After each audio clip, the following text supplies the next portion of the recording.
cités, ce sont des lieux en France où vivent, où se côtoient au quotidien toutes les populations du monde entier. Mais forcément les populations les plus fragilisées.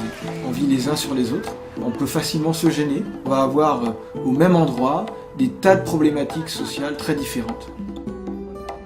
Et comment aujourd'hui on réagit ou on ne réagit pas en France en se disant qu'est-ce qu'on va faire avec ces populations-là? C'est de l'ordre du développement et il faut absolument qu'on prenne ça au sérieux parce qu'ici il y a le double du taux de jeunesse dans les cités qu'il y a en France. Donc, de toute façon cette jeunesse, il faut absolument qu'elle soit actrice de notre pays, quoi.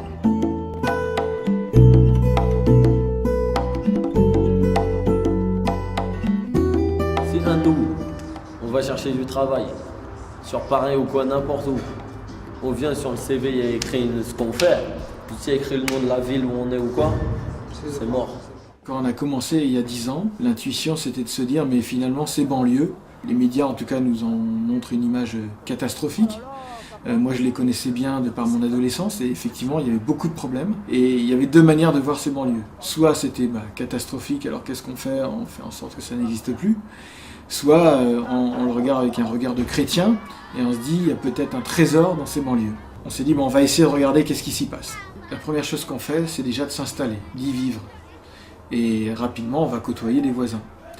Ensuite on va dans la rue et tout part de la rue. Donc on est souvent interpellé rapidement parce que les gens savent très bien qu'on n'est pas du quartier, hein, puisqu'ici c'est un véritable village. Donc quand un nouvel habitant arrive dans un village, on voit bien qu'il est nouveau. Donc on va l'interpeller. Et donc là on peut se présenter. Eh bien on est animateur, éducateur et on travaille pour la paroisse, nous sommes chrétiens. Quand la demoiselle vient au rendez-vous. Ça c'est vraiment l'essence même de la mission, être ici, vivre avec les gens, tu vois. Ça n'aurait aucun sens pour nous, tu vois, de venir faire nos animations avec les jeunes et après de repartir à Paris, tu vois. Le fait d'habiter dans cette tour avec les gens, eh bien, on partage tout avec eux, même les galères. On a toujours commencé par l'animation de rue. L'animation de rue, c'est aller là où il y a déjà les jeunes, au cœur des quartiers. Les jeunes sont là, ils jouent, ils se battent, ils vivent. Et nous, on va mettre des adultes repères à ces endroits-là, qui vont venir avec des jeux, qui vont venir avec des livres, et qui vont s'occuper des jeunes. Et leur redonner des repères simples, des règles simples pour vivre ensemble.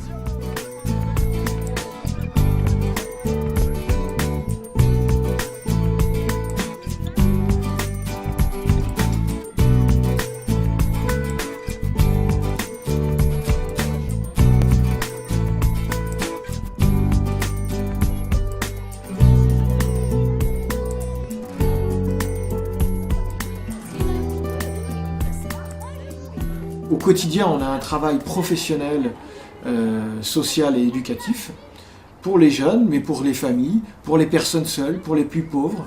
Il n'y a pas de limite d'âge, on est vraiment là pour tous les habitants des quartiers. On fait des activités, on montre que les gens de banlieue, ils sont pas là que pour faire des conneries, ils peuvent aussi faire des loisirs et tout et tout. Alors, c'est vrai qu'on fait beaucoup d'aide aux devoirs, on fait des ateliers pour les femmes, des ateliers pour les hommes.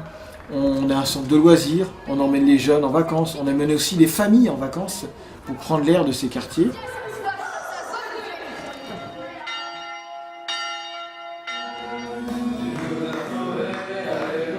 Au Rocher, nos journées en fait commencent par la prière. On commence par une heure d'adoration, puis on a l'Eucharistie et la louange. Et je crois que c'est vraiment l'essence de notre mission.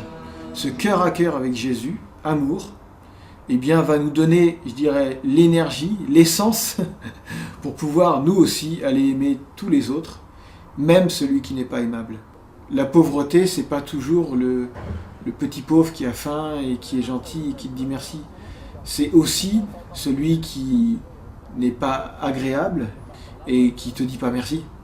Et qui souffre tellement que je dirais même qu'à la rigueur, ton bien-être est une violence pour lui.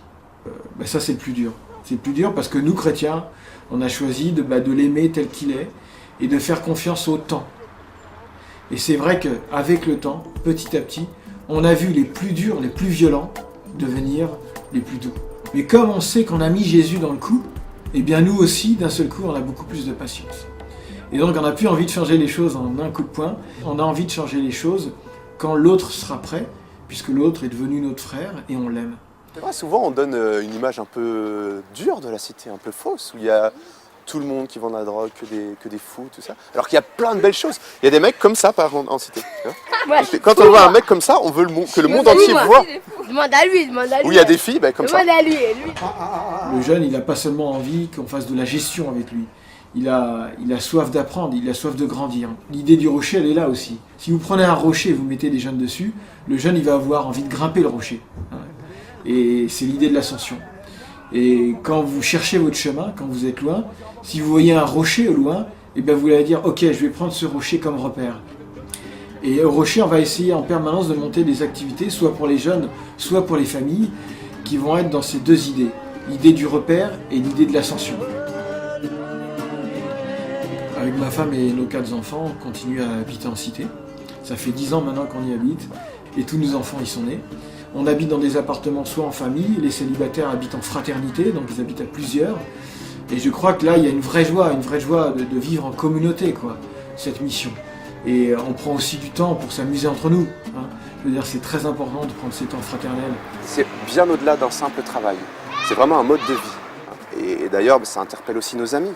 Enfin, moi, j'ai fait une école de commerce. Et maintenant, tous mes amis de promotion, voilà, ils bossent bien, aussi ils comptent pas leurs oreilles, mais leurs horaires, mais à la fin, beaucoup d'argent.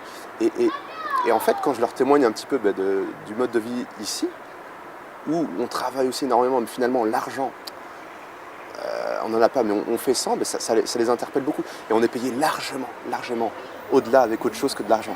Alors on accueille Momo, Momo il est dans cette équipe. Évangéliser, c'est à la fois servir son frère, en particulier les plus pauvres, et évangéliser, c'est faire connaître Jésus. Voilà, son amour et sa miséricorde. Je crois que la clé pour être missionnaire dans ces quartiers, c'est la sincérité. Quand les gens viennent nous voir, ils savent qu'ils viennent dans une œuvre d'église. Voilà. Que ce soit des jeunes, que ce soit des familles, que ce soit même les élus, on est honnête avec tout le monde. Après Brahima, c'est moi. Moi, ce qui m'avait marqué, c'était en 97, Jean-Paul II, qui nous disait, mais vous les jeunes, eh bien, vous devez bâtir la civilisation de l'amour. Et si vous devenez ce que vous devez être, vous mettrez le feu au monde. Ça m'a touché en plein cœur. Et là, je me suis dit, mais elle est là, la civilisation de l'amour, avec ces jeunes, quoi. Il peut y avoir des élites qui sortent de ces quartiers, qui ont été effectivement éduqués en France, et qui un jour, pourquoi pas, je dirais, émigrent à nouveau dans leur pays d'origine et aident leur pays d'origine à se développer. Que ce soit dans la faim, la médecine, enfin l'économie de leur pays. Donc de toute façon, tout ce qu'on fait dans les cités en France aujourd'hui pour le développement économique, social, éducatif, a une répercussion dans le monde.